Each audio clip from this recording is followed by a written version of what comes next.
Ok, começando. Gente, boa noite de novo. Boa noite a todo mundo que está presente aqui para assistir a nossa live de Como Ir Bem nos Testes de Localização de Videogames. Obrigado por terem vindo.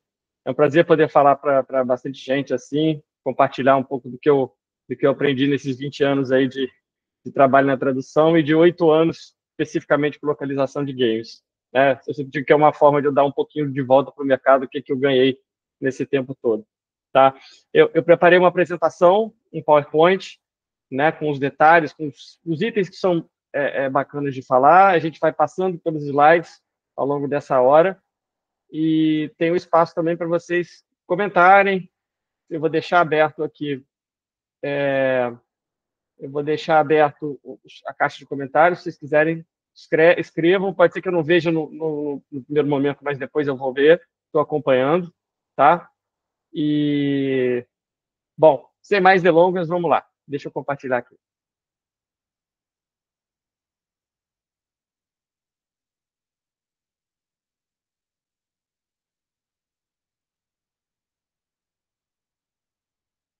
Então, como ir bem nos testes de localização de videogames. Eu vou começar com um disclaimer. Ir bem num teste não significa necessariamente passar no teste. Pode ser que você tenha ido bem, mas que seja um teste que tem pouco, por um projeto que tem poucas vagas, algumas pessoas foram melhor do que você e você acabou não conseguindo entrar. Pode ser que você tenha ido bem, mas tem algumas diferenças conceituais em relação à pessoa que está revisando o seu teste. Então, pode ter alguma discrepância, a pessoa considere tão bom quanto você, teve a própria percepção, né? Então, assim, realmente ir bem, eu acho que é mais um conceito de você saber que você fez um bom teste, que você respondeu, que você traduziu com o melhor do seu conhecimento, que você conseguiu fazer um trabalho que é bacana pelo que era exigido no teste, tá? E se ir bem não significa necessariamente passar, passar no teste também não significa efetivamente trabalhar com o cliente. Essa é a dura realidade. A gente faz muitos testes, que às vezes a gente tem um retorno, o cliente fala, você passou e tal, quando tiver alguma coisa que acaba com a sua experiência, a gente vai te chamar, o projeto ainda está em fase de captação, a gente não sabe como é que vai ser, enfim, podem acontecer diversas coisas. O Lucas comentando, pois é raro, mas acontece sempre, infelizmente. Tem teste que você faz, você recebe a resposta que passou e nunca mais recebe nada da agência. Tem uma agência especificamente que me procurou, que não fui nem eu que procurei, a agência me procurou por um projeto, eu fiz o teste que eles pediram, passei no teste, não me chamaram, e depois todas as tentativas de comunicação que eu tive com essa agência, eu não tive resposta nenhuma. Eu mandei para o e-mail geral da agência, mandei para o e-mail de duas pessoas específicas comigo, depois cobri o e-mail de uma outra pessoa de gerência e nada. Eu falei, pô, bacana vocês, né? Vocês me procuram quando não interessa, não me respondem nem meu e-mail. Acontece. Né? Então, só para fazer esse disclaimer, mais numa situação ideal, você vai bem no teste, você passa no teste, você efetivamente consegue um trabalho. Também, porque se isso não acontecesse, estava todo mundo morrendo de fome aqui, né? Felizmente, existe muita pessoa, muitos tradutoras bons trabalhando no mercado, tá? É só um disclaimer, não é para assustar, mas é para deixar claro que são as condições do mercado. Não é o nosso esforço, não é o nosso conhecimento, não é o nosso estudo, é o mercado como ele funciona algumas vezes, tá? Seguindo. Então, vamos entrar um pouquinho de como eles funcionam, os testes. Né? A gente tem algumas linhas gerais de como são os testes. Geralmente, tem entre 300 e 700 palavras, em média. Já vi teste com 200 palavras e já vi teste com 3.800 palavras. Já vi teste de uma página, já vi teste de 5 páginas.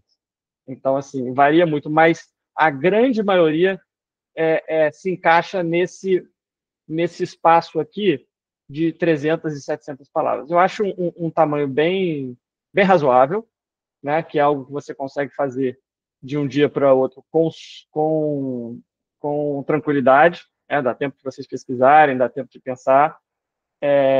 Geralmente, a gente tem 48 horas a uma semana, dependendo do teste. Já vi 24 horas e já vi... Mentira, eu nunca vi nada maior do que uma semana. Uma semana é o maior que eu já vi de tempo de teste. Assim,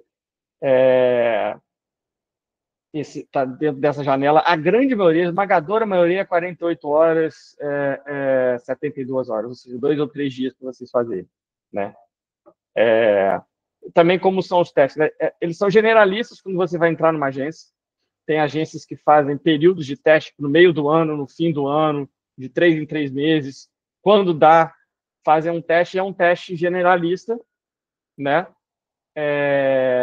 Em que você não sabe, você vai tratar de vários jogos especificamente, vai ter vários tipos de jogos dentro daquele teste, né?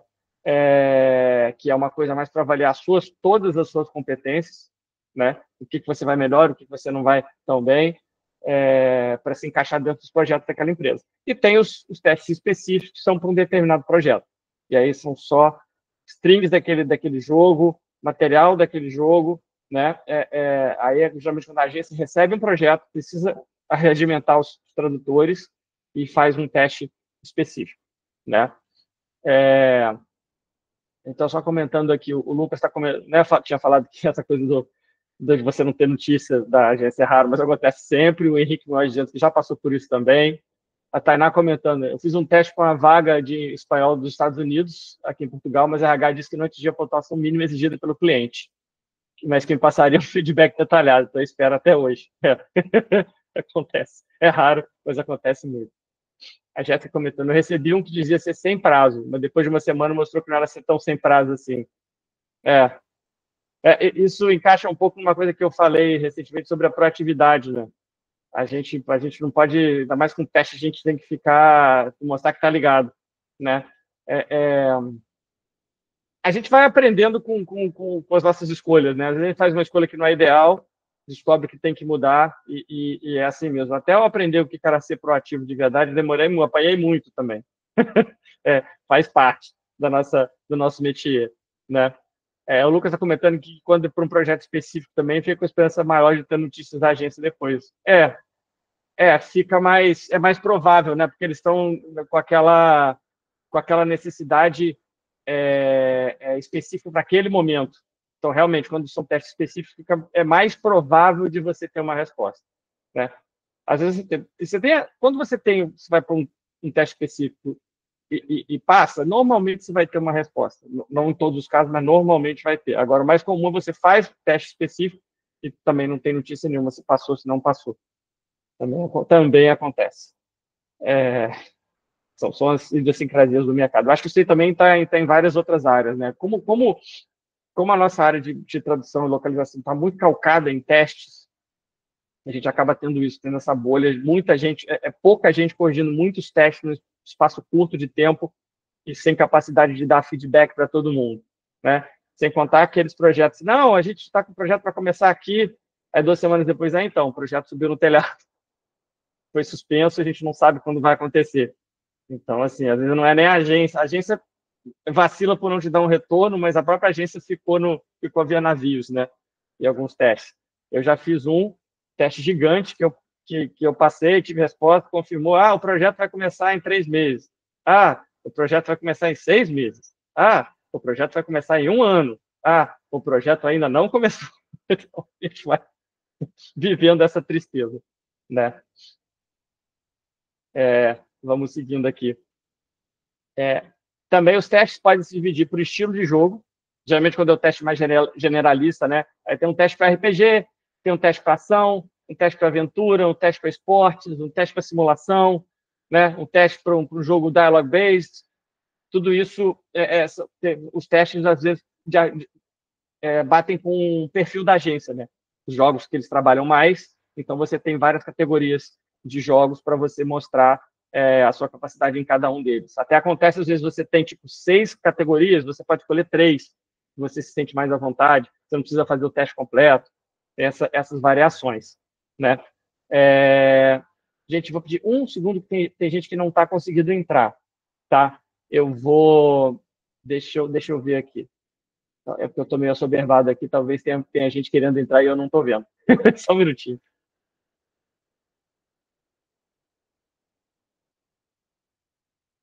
É engraçado que, aparentemente, tá todo mundo aqui. Michel, Sim. lá na descrição do grupo tem outro link de sala. E aí teve alguém que postou faltando 5 minutos esse link, então pode ser que a pessoa esteja se confundindo com o link que está na Certo. descrição do grupo. Muito obrigado, Lucas. Ó, vou passar isso para o pessoal.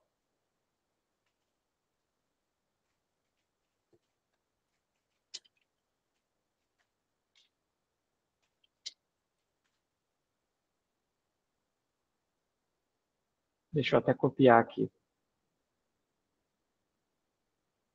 Já vi que tem gente que está...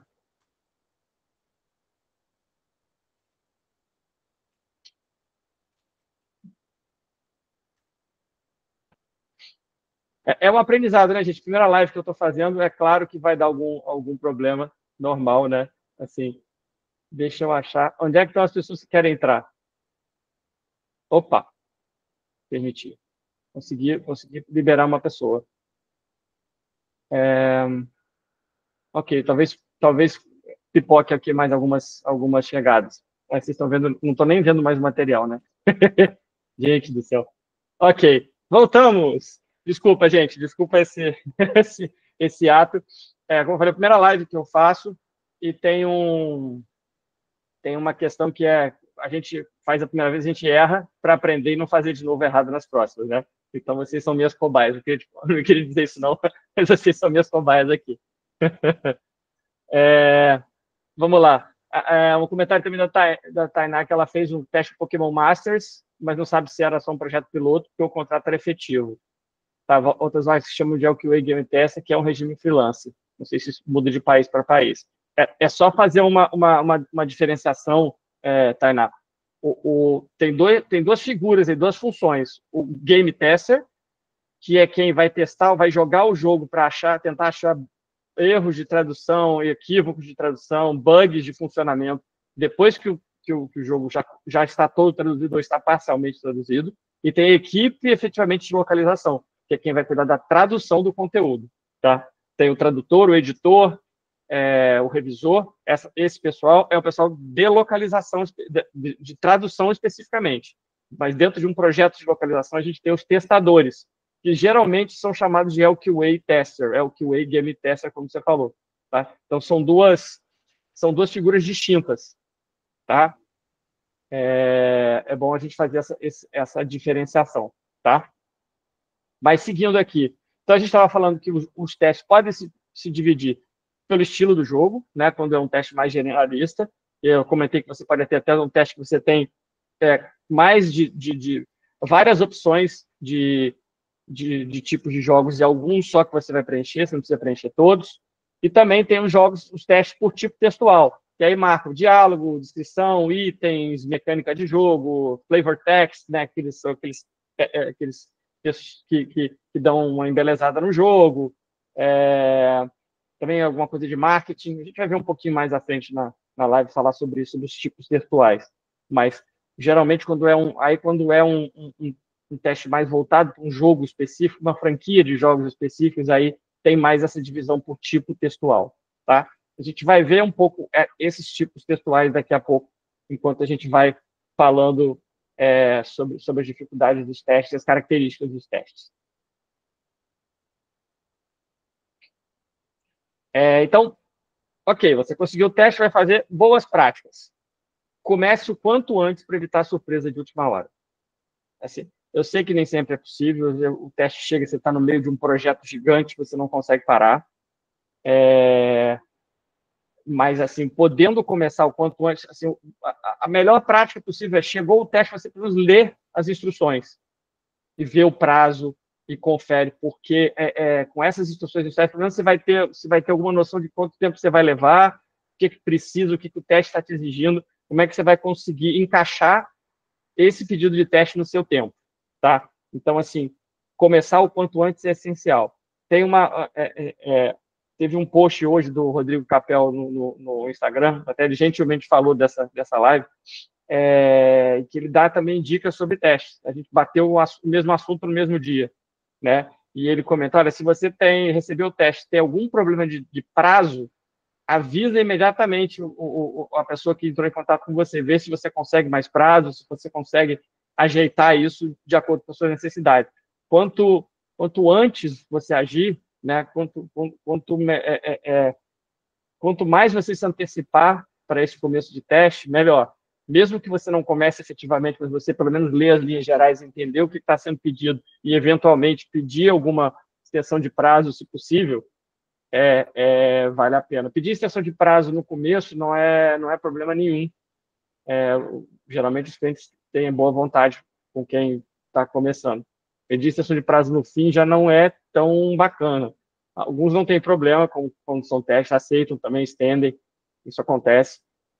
Mas, de novo, quanto antes vocês começarem, melhor. Tá? Leia as instruções atentamente.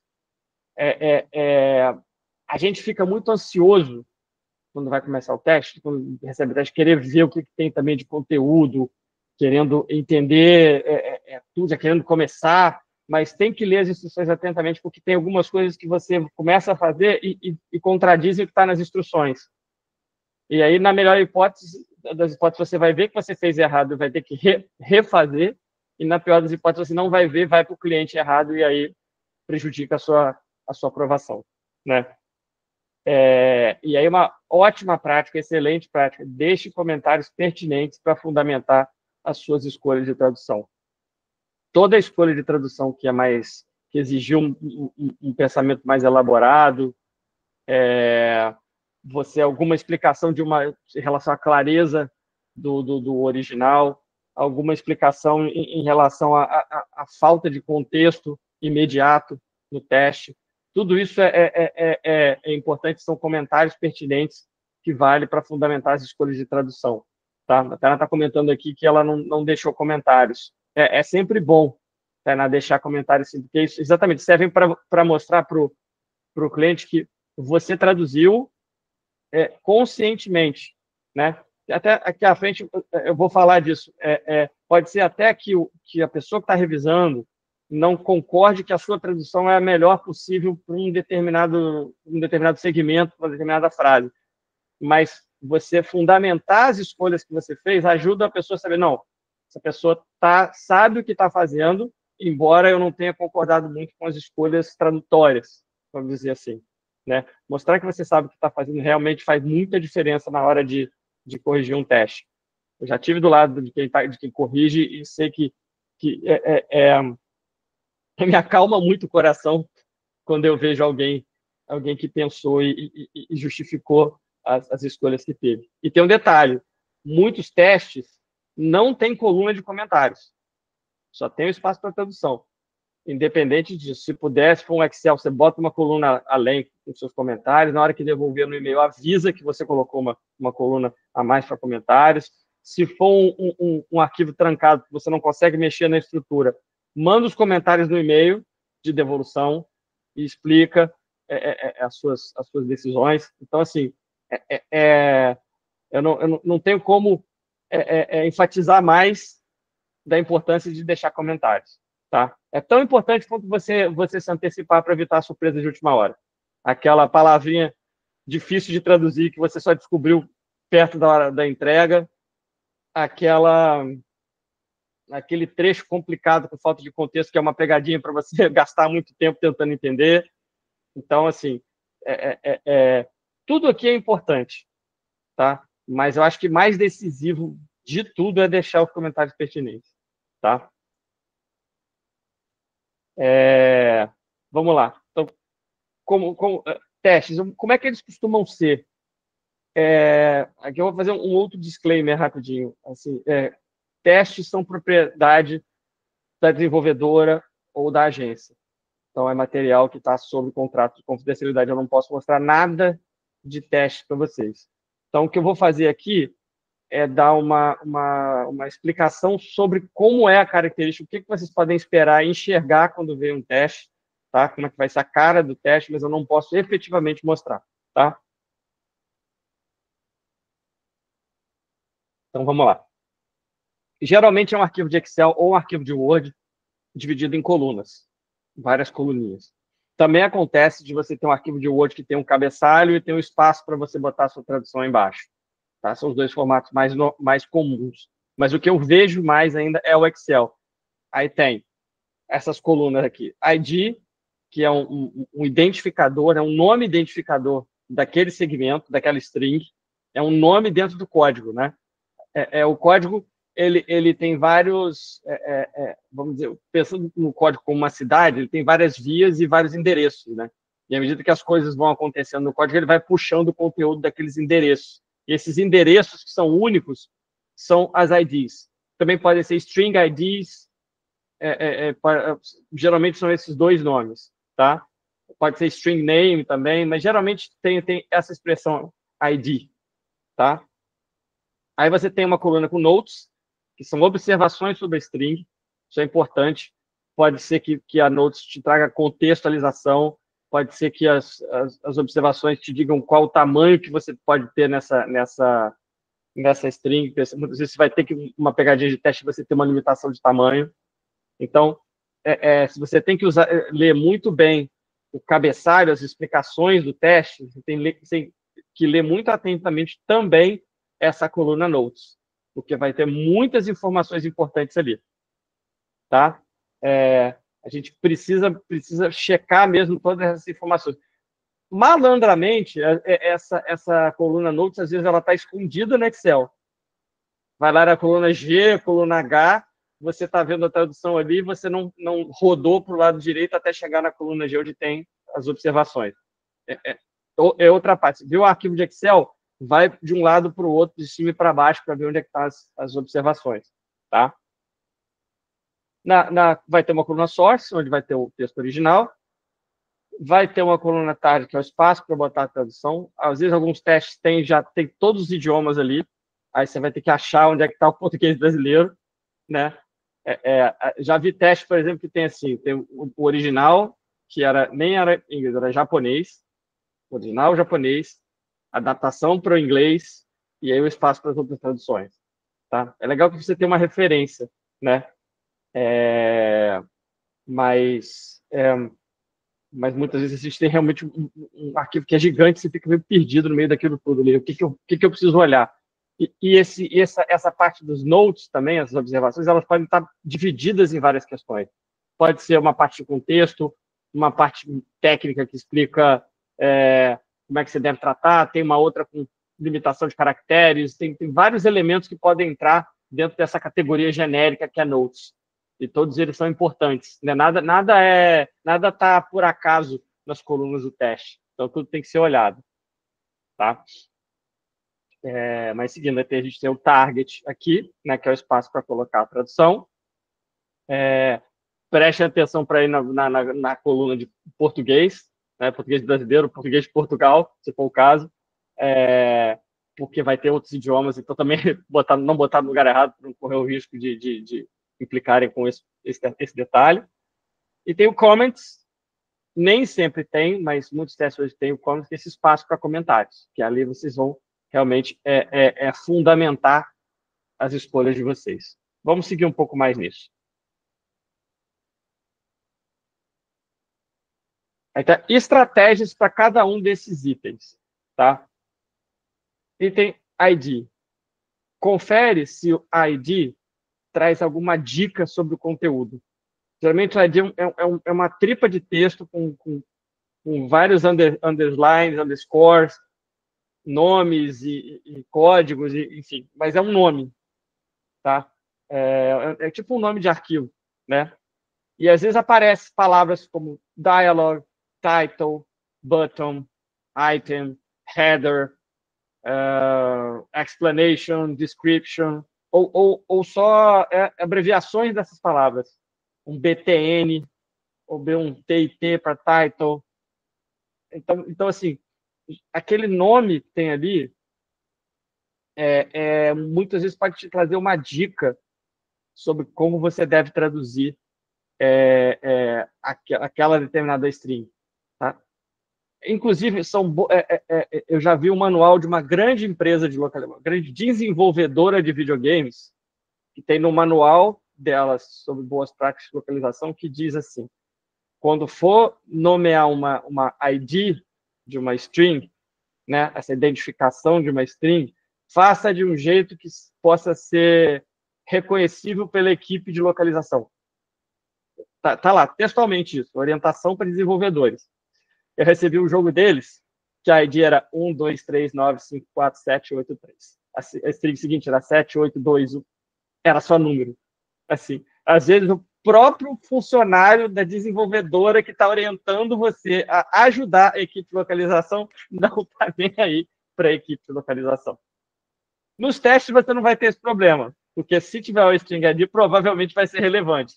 Mas só para vocês saberem das coisas que acontecem na localização. Tá? Estratégia para notes, né? Leia cuidadosamente todas as informações fornecidas. Já podem ser realmente decisivas para você poder entender o original, tá? Source, estratégias para o source, pro original. Atenção a expressões, jogos de palavras, nível de formalidade em diálogos, entre outras coisas, né? Atenção aos números, atenção à posição das tags, atenção a referências cruzadas, o que uma coisa se refere dentro do source, porque às vezes a gente tem um source que é uma frase gigante, 3 linhas, com vírgula, meio labiríntica, que você tem que entender o que é que está se falando. Tá? E é complicado às vezes. Né? O inglês tem uma coisa terrível chamada sintagma nominal, que é quando se empilha um monte de adjetivos antes de um substantivo, ou de 2 substantivos. E aí você não sabe que raio de substantivo está ligado com aquele adjetivo que vem antes. Então é uma loucura. E eles adoram botar isso em teste, obviamente, né? Para ver se você consegue fazer as relações corretas entre adjetivos e substantivos. Então, assim, coisas que a gente precisa prestar atenção quando vai olhar o source. Coisas que a gente precisa ter atenção quando vai traduzir o title, nosso textinho. Quando traduzir o flavor text, né, ou seja, descrições, discursos, diálogos, historinhas, deixa a criatividade fluir. Não se atenha à estrutura original e faça as adaptações que julgar necessárias, mas não deixe de comentar qualquer alteração mais robusta. Você pode inverter a ordem da frase, você pode mudar uma expressão por uma outra brasileira, você pode, de repente, ter um personagem que remete a uma figura cultural, vamos dizer, dos Estados Unidos, que você, de repente, traz para o Brasil, dependendo do tipo de jogo. Tem jogo que pede isso, uma adaptação muito muito localizada mesmo, né? Muito domesticadora, né? Então, quando você faz o flavor text, fica à vontade para mudar o que for. Agora, eu passei... Desculpa, eu vou corrigir isso até depois. Quando você for traduzir mecânica de jogo, lista de item, tutorial, orientações para os jogadores, qualquer tipo de orientação para o jogador, é exatamente o contrário. Você não deixa a criatividade fluir. Você se atém à consistência, concisão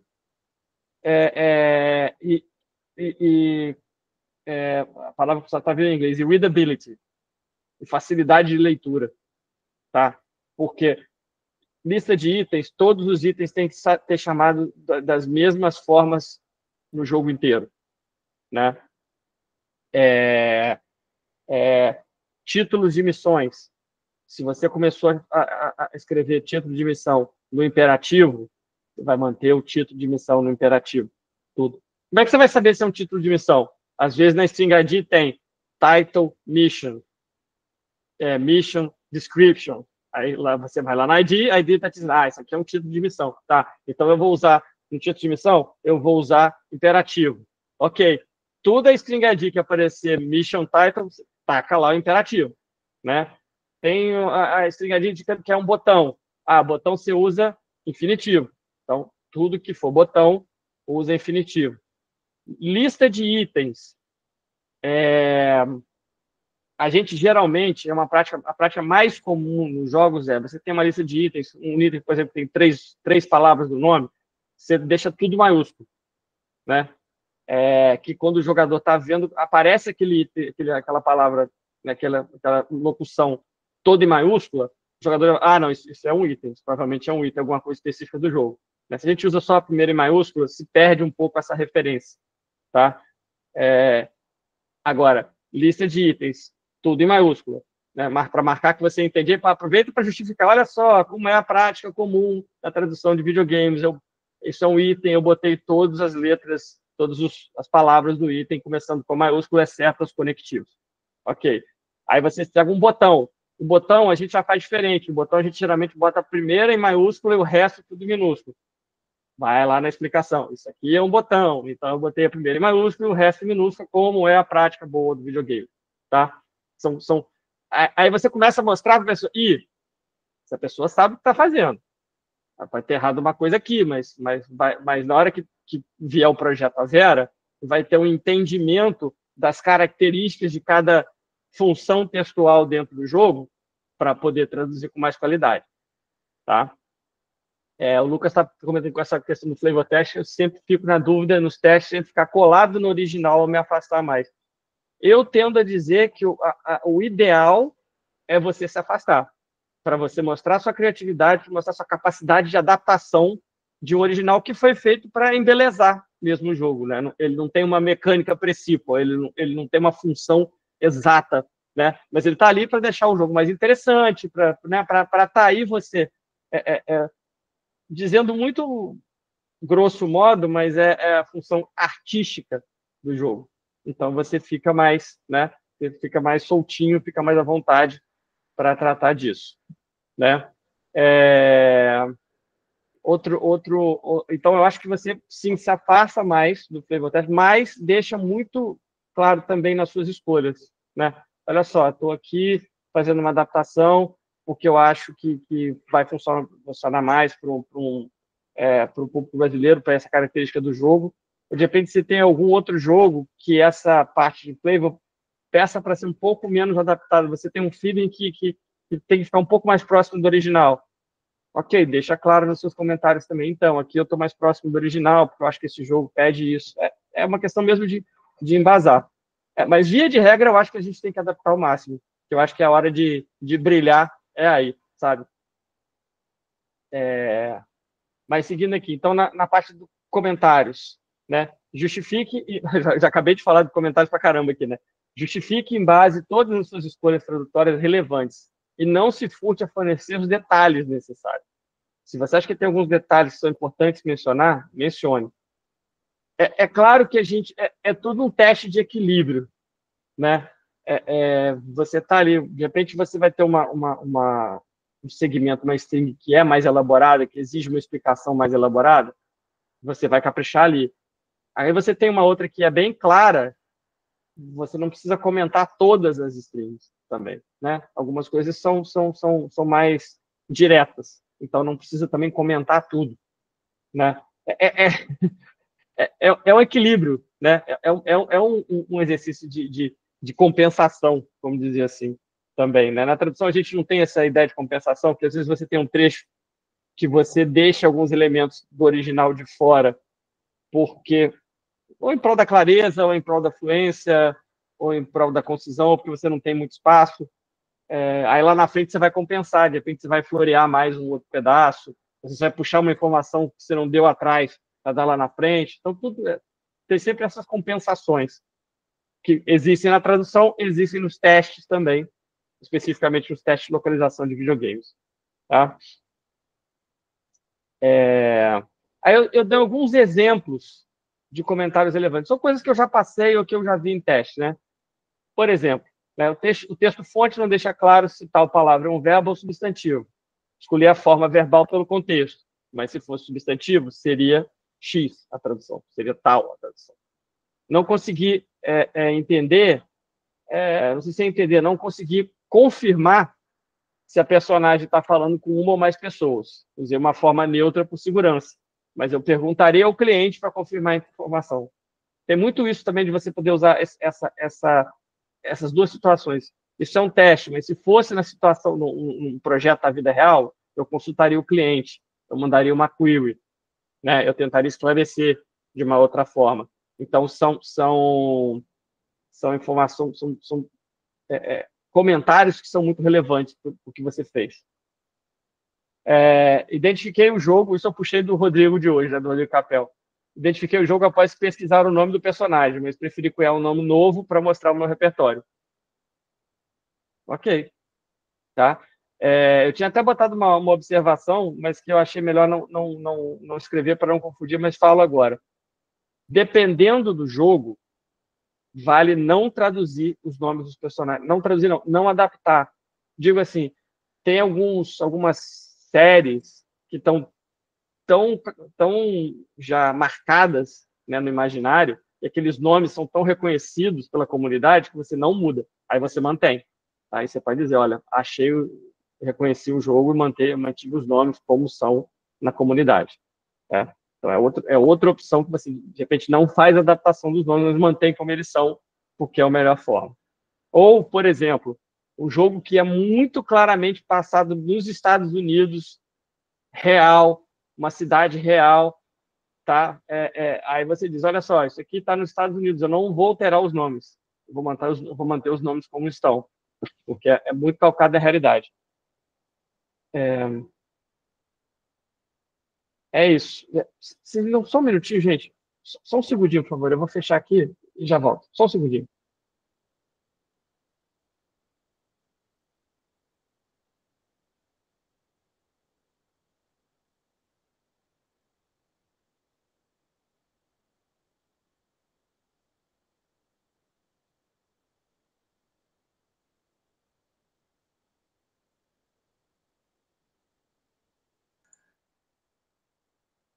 Gente, perdão, eu ouvi um barulho aqui, eu fiquei. Eu fui só conferir se está tudo bem. Tá, mas não é nada lá fora, não é em casa. Mas voltando aqui.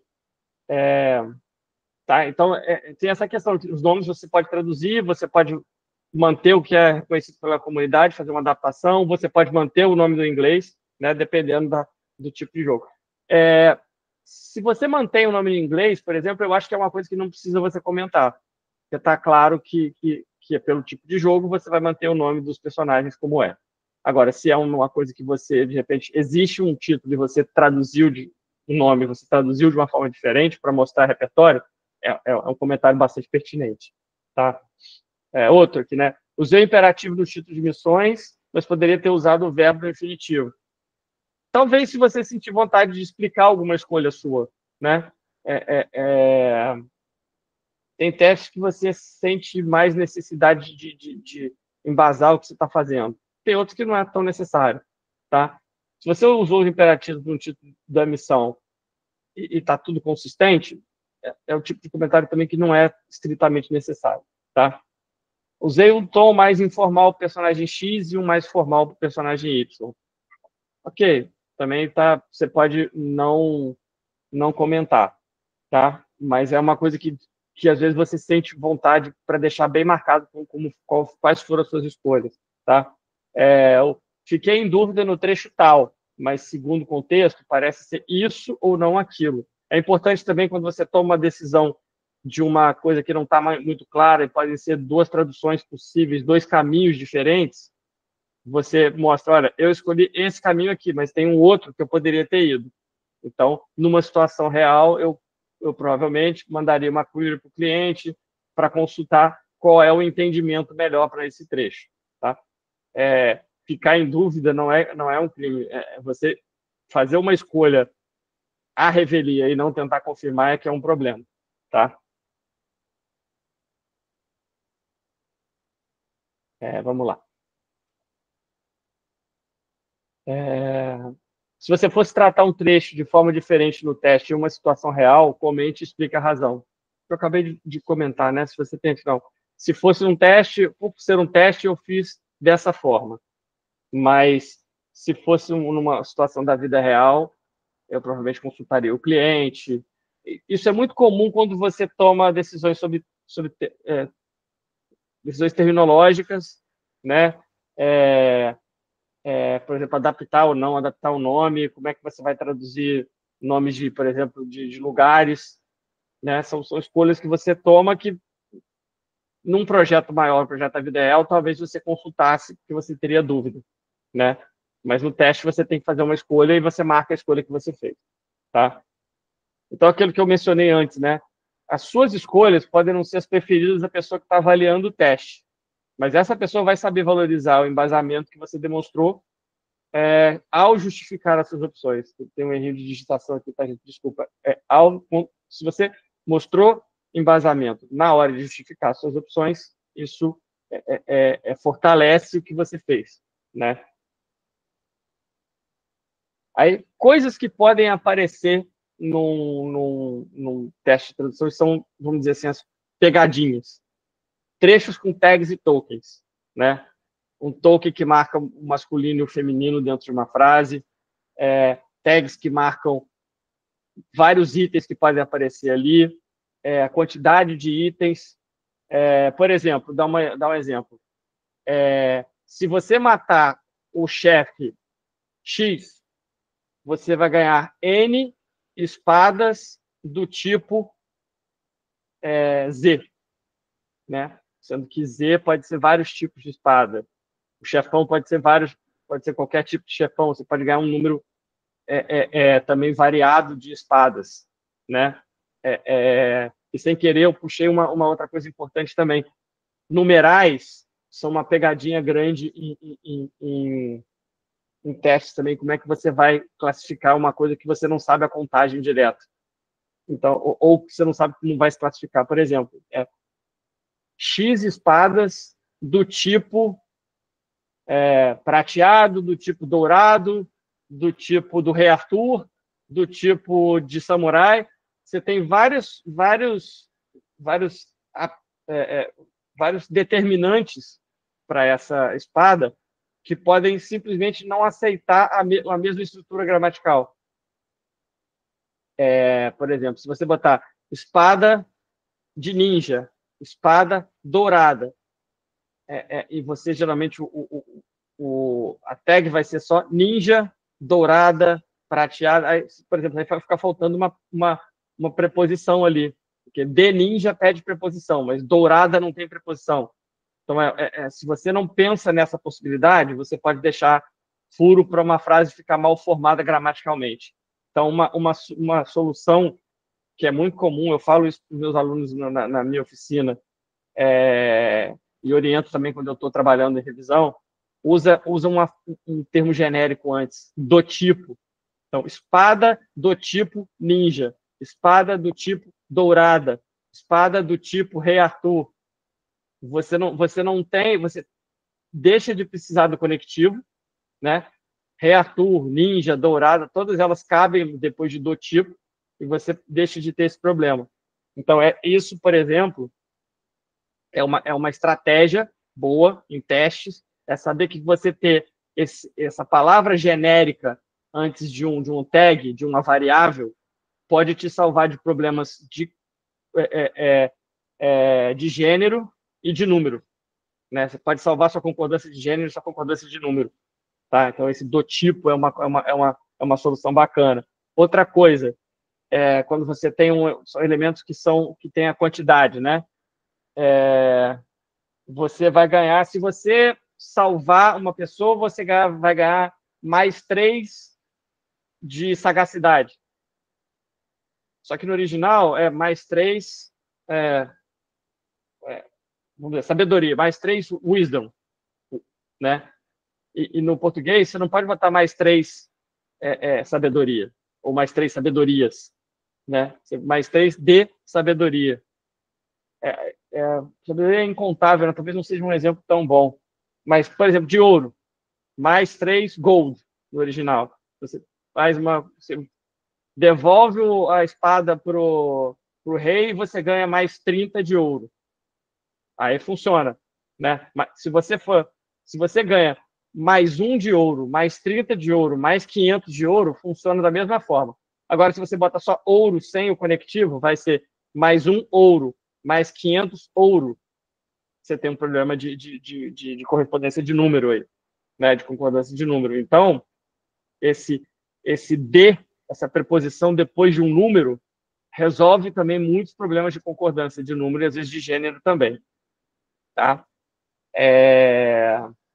Então, são estratégias que a gente vai adquirindo com o tempo, tá? Outras coisas que podem aparecer, né, no seu teste. Diálogos em que o gênero dos falantes não está claro. Você não sabe se a pessoa que está falando é um homem ou uma mulher, ou é uma pessoa não binária.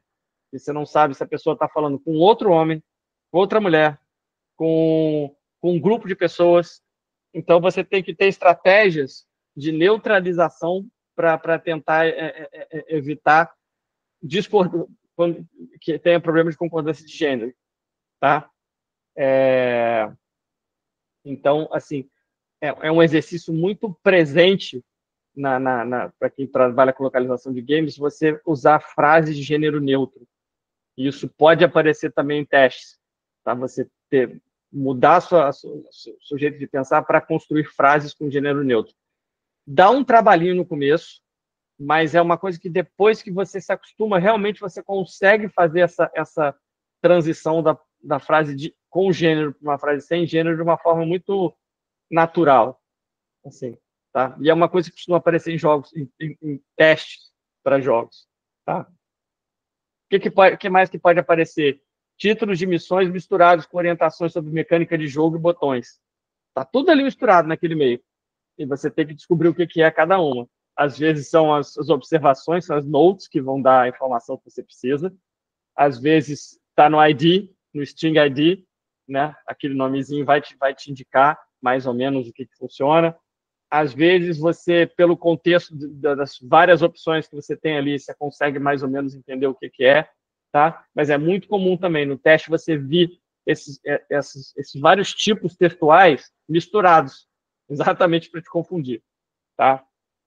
Em teste você pode encontrar segmentos de uma só palavra, que pode ser um substantivo, pode ser um verbo que está ligado num botão, né? Então você também tem que entender onde aquela palavra se encaixa. De novo, recorre ao String ID, recorre às notas, às observações. Provavelmente vai ter alguma coisa no teste ali que vai te indicar o que é aquilo. Se você não encontrar, você pode... Olha, pesquisei aqui, olhei o String ID, olhei as notas, não encontrei nada que me confirmasse se isso aqui é um verbo ou se é um substantivo. Então, eu optei por uma. Mas se fosse verbo, seria isso. Se fosse substantivo, seria isso. O Lucas está dando uma opção, né? Drop, power, ring, chest. Pois é. O ring é um caso clássico, né? Que você pode tocar uma campainha ou pode ser um anel. Chest pode ser peito ou pode ser baú. Power pode ser potência, pode ser energia, pode ser poderio. Drop pode ser desenhar, pode ser empate. Você tem essas coisas. É muito comum você ter essas strings com uma palavrinha só para te confundir. A Jéssica está começando a calafrios lendo essa lista. Pois é, tá calafrio mesmo.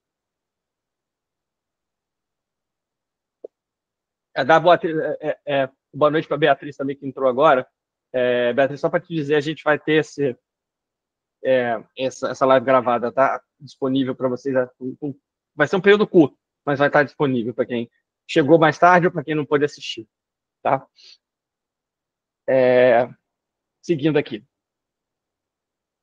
Outras coisas que podem aparecer. Listas de itens, tá? Uma lista grande com itens, e aí tem tipos de pegadinha.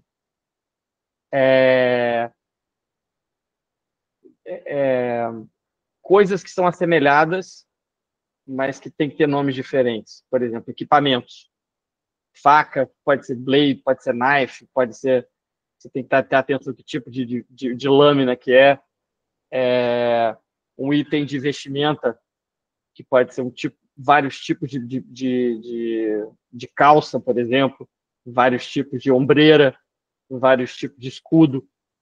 E geralmente, assim, isso aparece muito em jogos de RPG, que você monta o personagem, né? Tem todo um equipamento, umas armas e tudo, que às vezes a lista te joga e puxa uma referência que, por exemplo, a referência da linha 2 tem que bater com uma referência da linha 10 do texto. E você às vezes não percebe o que você está fazendo em seguida e não percebe. Tá? Então, listas de itens são muito comuns também, e tem esse objetivo de te enrolar uma pegadinha. Às vezes uma referência cruzada que você não percebe, Às vezes, você dá o mesmo nome para palavras diferentes no inglês e você tem que dar nomes diferentes, tá? Lista de itens, por exemplo, aparecem animais que não existem no Brasil. Já vi isso em 2 testes diferentes. Um com uma planta, plantas e animais. Um com uma planta que não existia aqui e outro com um animal que não existia aqui. A gente vai falar um pouquinho da estratégia para isso, mas é uma coisa que pode realmente aparecer. Pode aparecer texto de marketing também, porque afinal quem faz o jogo também faz material de divulgação, tá? Quem vai bem nessa parte de marketing, de repente, vai receber isso quando fizer o projeto, né? Configurações, explicações de configurações, elementos de configuração, também, às vezes, string de uma palavrinha só, ou de 2 ou 3, tá? Etc e tal. Muitas outras coisas que podem aparecer, tá? Mas aqui é uma lista bem relevante de coisas que podem aparecer nos testes, tá? Exemplos de dificuldades ou pegadinhas. Tags invertidas em datas. O mês, dia e ano, por exemplo, numa data. Você, quando vai traduzir, você tem que trocar para dia, mês e ano, que é como a gente usa em português. Já comentei. Nomes de animais e plantas que não existem no Brasil. Uma vez, a estratégia que eu fiz foi buscar um nome de Portugal, que era um peixe que não existia no Brasil, mas existia em Portugal. Eu usei o nome em português e botei no comentário, olha só, esse peixe não existe no Brasil, mas existe em Portugal, então eu botei o nome em português. Tá? Ou usar o nome científico como base. Você vai ter lá, né, o nome científico em latim, 2 palavrinhas, escolhe uma daquelas ali e dá um nome mais ou menos baseado no nome científico. É uma estratégia, tá? Uma coisa que eu já comentei, né? Se encontrar personagens com nomes existentes, siga o que já existe ou cunhe um novo, mas não se esqueça de explicar e justificar essa escolha. Traduziu ou não traduziu, justifica por quê, tá? Se aparecer um personagem com um sotaque muito marcado, com uma fala muito informal ou formal, traduza de acordo e justifique nos comentários também, tá? Tem um sotaque tal, eu achei que esse sotaque tal poderia funcionar, ou às vezes esse personagem tem um sotaque que não tem um correspondente em português, então eu tentei só usar umas expressões salpicadas para marcar. É muito comum, tá? A Jéssica está comentando aqui, no caso do Wingspan, por exemplo, os nomes das aves ficaram em inglês na edição brasileira, porque só metade tinha nome no nosso idioma. Exatamente. Tá? Uma outra opção possível seria você deixar os nomes científicos, que aí é até mais fácil de reconhecer, né? Tá no mundo inteiro. Mas ok, deixar o nome em inglês não é um problema. São escolhas, né? Justifique a sua escolha e ok, tá coberto. Né? Outros exemplos de dificuldade, né? Presta muita atenção com as tags e tokens com quantidades, itens diferentes, texto dentro de chaves. Texto dentro de chaves é um terror. Às vezes você tem uma tag que abre umas 4 chaves e fecha umas 4, só que daquela só uma que tem um texto que você deveria traduzir. Uma loucura. Aí eu logo comentei de novo, você pode usar, de repente, uma cat tool, né? Tradus, MemoQ, Phrase, ManSource, you name it, né? Tem várias ferramentas. Aí você escolhe uma e aí ela transforma essas. Você pode usar expressões regulares, sempre para quem é mais avançado, tá, gente? Mas você pode usar expressões regulares para poder transformar essas tags em elementos intraduzíveis, que aparecem no texto com uma coisa vermelha. E aí você não corre o risco de errar, tá? Isso é um pouco para quem está mais avançado, quem conhece Cat Tool, quem conhece expressão regular, mas é uma estratégia boa, por exemplo, se você já tem algum tempo de mercado e consegue fazer isso, né? A Tainá está comentando, os tradutores portugueses aqui reclamam que o Brasil não traduz tudo para o português de Portugal e mantém muita coisa em inglês. Parece que se esquece do fator adaptação. É verdade. É uma coisa cultural, tá? O Brasil tende a ser mais estrangeirizador, a manter mais os termos em inglês. Tá? É cultural. A gente está muito, acho que a gente está muito sob a área de influência dos Estados Unidos. Vê o inglês, já acha bonito e já deixa no inglês. Em Portugal, tende-se a se traduzir mais. Assim, um exemplo clássico para mim são os termos de informática básica, quando a informática começou mesmo. Tipo, mouse, em português é rato. né? A gente não conseguiu chamar de rato, a gente é mouse, né? A gente, e uma coisa fantástica do português brasileiro também é o transformar o verbo em inglês num verbo em português, né? Por exemplo, print, não é imprimir, é printar, né? O performance vira o verbo performar, e por aí vai. Eu já fiquei extremamente irritado com esse tipo de coisa. Hoje eu já aceitei que faz parte da cultura e vou levando. Eu resisto a botar as minhas traduções até onde pode, mas eu já não fico mais irritado, não. Assim. Nos games tem muito, né? A Raquel tá comentando. Tancar, rialar, upar, raidar, H. Eu fico maluco isso aqui. Né? Farmar, estou farmando, estou aqui farmando. Tá bom, gente, beleza.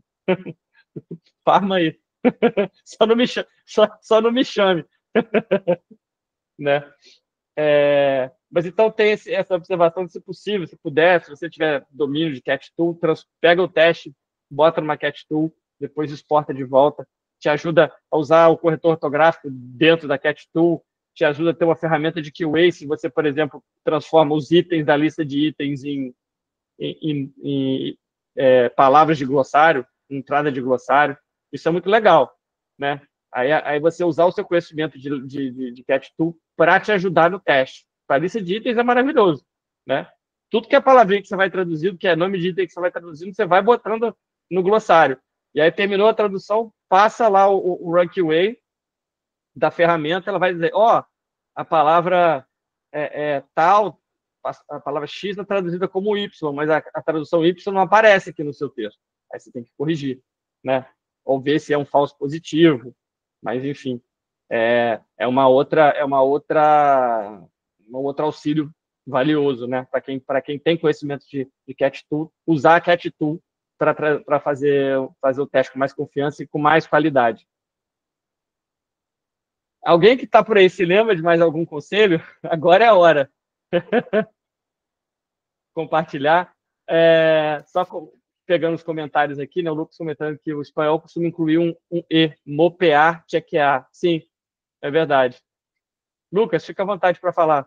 Não, é só um exemplo, quando você estava falando das pegadinhas, eu peguei um teste recentemente, que sabe quando tá cheio de tag no original, e a gente dá um Ctrl+C, Ctrl+V para ter certeza que a tag vai ficar certinho e depois substitui? Eu já vi eles propositalmente deixando espaços duplos no original para quando você der o Ctrl+C, Ctrl+V, você deixar o espaço duplo lá e cair nessa. Pois é. O teste muitas vezes é um mar de pegadinhas. Né? Você tem que sair desviando delas, assim.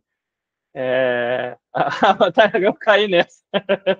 Pois é, não tem jeito. Tem uma coisa, né? A gente está aqui compartilhando um monte de possibilidades, né? Você ficar de olho, ficar, né? Ter atenção nessas questões. Mas tem uma coisa que realmente só fazendo o teste e quebrando a cabeça, ou dando com os burros na água, que você vai entender algumas coisas. Assim, não adianta. Não passar um teste também é um aprendizado para passar em outros testes, né? Aí já está comentando nenhuma experiência individual. Assim, você tem muitas experiências coletivas, mas a sua experiência individual também te ajuda a enfrentar os testes de uma forma diferente, né? Eu entendo, Tainá, quando a gente faz umas bobagens dessa, é muito triste. Vou dar um exemplo que aconteceu comigo, que foi um teste que eu fiz absolutamente tudo errado. Tudo que eu falei para vocês fazerem aqui, eu não fiz. Tipo, era um teste gigante, era um cliente que eu queria muito trabalhar para ele, só que eu estava com outro projeto. Fui terminar o projeto aí que eu fui pegar o teste. E aí, faltando 2 dias para entregar, descobri que era um teste de 5 páginas, tinha um monte de pegadinha. Aí eu passei os 2 dias seguintes trabalhando feito um louco no teste, tentando me entender com ele. Aí fiz o melhor possível e entreguei. Quando eu entreguei e fui olhar de novo no dia seguinte, na primeira pergunta tinha um erro. Era para dar títulos para algumas coisas. O primeiro título tinha um erro de digitação. Eu falei, não era para ser. É aquele tipo de erro de digitação que o Word não pega porque é uma palavra também, sabe? E era um título ótimo que eu tinha pensado, mas eu digitei errado. Aí eu falei, esse foi pro espaço. Cara, eu sofri muito. Passei umas 2 semanas de bode por causa desse teste. Mas, enfim, aprendizado. Eu nunca mais deixei para fazer um teste de última hora. Porque exatamente, cara, a chance de dar ruim é muito grande, né? Gente, tão feliz, eu fiz exatamente 1 hora. Queria fazer 1 hora e funcionou. Eu estou pegando o jeito, pelo menos disso, do tempo das coisas, eu estou pegando o jeito direitinho, tá? Então, para quem está aqui, eu vou aproveitar para fazer o meu merchandising, né? O meu marketing também, né? Precisa comprar o leitinho das crianças. Eu estou abrindo uma turma da minha oficina de localização de videogames, uma turma nova, um novo horário durante a semana à noite. Que eu vi, muitas vezes alunos falaram comigo, poxa, eu não posso no sábado, eu trabalho no sábado de manhã, mas eu trabalho sábado sim, ou sábado não. Então eu estou abrindo aqui para quem veio para a live um desconto, tá? Especial para essa turma 2. Tá aqui, tá? Live 15% de desconto para quem fechar até domingo e 10% de desconto até 19/5, que é a véspera do curso, tá? É uma forma de agradecer vocês que me acompanharam, quem está aqui, quem tem interesse em se aprofundar nesses detalhes, né? Porque, assim, para o curso, eu construí vários exemplos que eu tirei de jogos que eu efetivamente traduzi, mas fazendo as adaptações para não se reconhecer muitos jogos. Tem um só que é reconhecível porque meu nome está nos créditos, aí não tem muito problema, tá? Mas, enfim, se vocês quiserem, se alguém tiver interesse, se souber de alguém também que possa se interessar, eu vou deixar esse vídeo disponível até domingo, tá? E o desconto está aí para quem, enfim, se interessar, tá? Eu fiz uma mudança, né? Eu fazia esse curso numa plataforma e resolvi começar a oferecer por conta própria. Isso tem os desdobramentos de marketing, de entendimento, né, de divulgação, mas por um lado está tendo esses erros, esses acertos para que a gente melhora. Mas uma coisa que me trouxe foi de falar, de trazer, poder fazer uma live que é gratuita, com dicas, né? Poder fazer textos no LinkedIn que dá orientação para quem está começando. Falei, eu estou devolvendo um pouco do que eu ganhei para a tradução. Assim, tem as minhas coisas, meus produtos, que a gente entra um pouco mais, né? Um estudo mais aprofundado, mas tem esse conteúdo que eu compartilho de coração também, sem custo, só agradecendo a paciência de vocês para ver o marketingzinho. Tá. E é isso, gente. Boa sorte para todos os testes que virão. Tá? Espero que esse pouquinho que a gente pode abordar já ajude vocês. Eu acho que tem umas dicas bacanas que mesmo que, de repente, não se traduzam numa percepção imediata daquilo, fique como uma coisa que está na cabeça de vocês, para vocês se lembrarem. Tá? Obrigado de coração a quem veio. Fico muito feliz, fico muito nervoso antes de começar, mas eu sempre termino muito, muito satisfeito com esses momentos. Tá? Obrigadão. A gente pode continuar se falando pelo grupo. Se quiserem, me adicionem também LinkedIn, Instagram. X eu estou meio evitando por questões tóxicas. Mas no Instagram, até um pouco no Facebook, vocês me encontram, a gente pode ir se falando. Beleza? Gente, brigadão. Boa sorte mesmo para vocês. E, de novo, precisando, falem comigo, eu estou à disposição. Tá? Um abraço, gente. Tchau, tchau.